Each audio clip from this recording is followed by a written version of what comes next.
now to Ask the Expert. Here to answer your questions live on air is Brett the Vet. All right, first up, Zach from Tempe says, do dogs have blood types like humans do? Oh, we touched on this. Hey, Zach, they do. 16 different ones that we know of, in fact. It's a little bit different than it is in humans, but the 16 different antibodies, et cetera, on the dog's surface of the blood cells dictate typing. Yeah. But they don't react as badly as we would should we get the wrong type. Oh, that's Again, good. for that first one. Yeah. They do have different types. So interesting. Like, who knew, you know? And we can blood type them too. Yeah. Wow. Okay. Mindy from Goodyear asks, do female dogs get urinary tract infections? And is there anything I can do to provide relief until I can get her in to see the vet? Yes. Poor thing. Oh, Mindy. So cute. Is that a Georgia Tech fan or a Green Bay Packers? Ooh. Yeah, Georgia.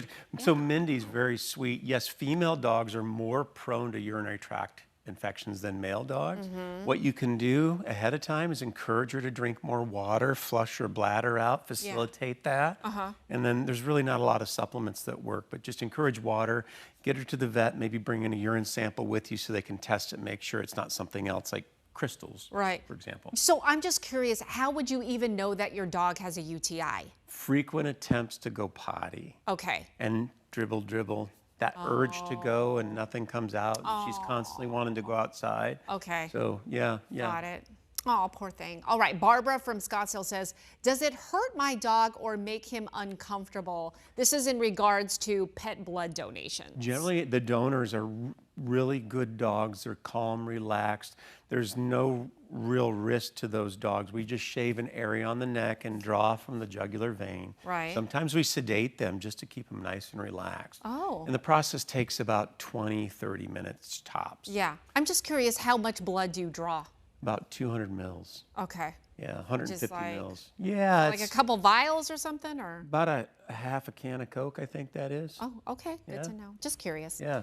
Scott from Chandler says, do I get paid for it? Scott, your dog, at our clinic, if your dog came in, we would do some free exams and free testing. Okay.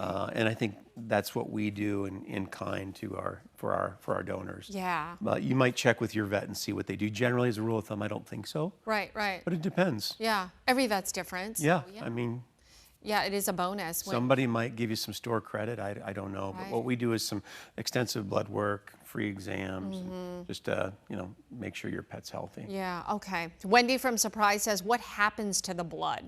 Goes right into the recipient. Right, and we draw it in. I almost brought a kit to show people today, but we put it in a bag just like you might see when you're donating blood, and then we just connect that to a different tube and we set it in an IV catheter on the recipient dog and start infusing it immediately. Yeah, and you help save a pet's life. It gets put So it gets great. put to use quickly, and it's much needed. There's a lot of shortages in our industry, Right. not just with products, but with services too. So this is an issue, and I think it's nice to raise awareness about it. Right now. Absolutely. I mean, just in this segment, I feel like I've learned a lot. I'm sure a lot of our viewers have learned a lot too. So it's fascinating. Who Kind of knew? like that fire story today, ready, set, go. Nowhere, in this case, nowhere you can go get it. Hopefully you'll never need it. Absolutely, yeah. Okay, Brett, thank you so much. I know we have more viewer questions, so I'm going to let you go to the green room. Thank you, thank you.